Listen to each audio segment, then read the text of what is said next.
Hi everybody, I'm going to be showing you how to mix a foundation color out of these corrector colors that I have.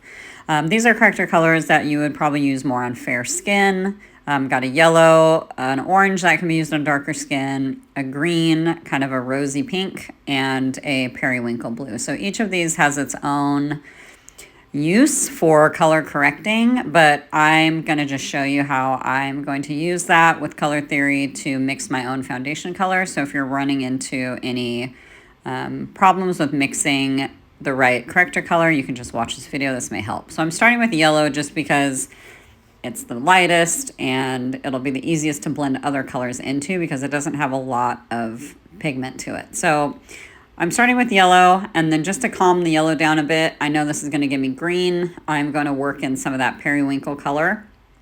And from there, since that's a very yellow green, I see I have the choice of using this rosy color or the orange. I'm going to use the rosy color because that will counteract a little bit more of the green, whereas the orange may make things look a little too intense. So that's getting pretty close now to a color that is close to matching my skin, but it's still a little green. So I'm working a little bit more of that rosy tone in there, and that's almost perfect on my skin. However, you see that I'm kind of darker on one side, a little lighter on the other side.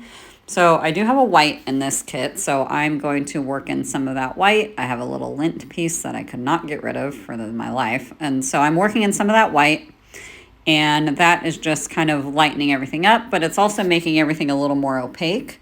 So I'm seeing that it's a little bit peachy now, and I'm just going to work in a little bit of green just to kind of cuts down some of that peachy pinky tone and get that color perfect. So everything is, kind of a best guess here with getting the colors right.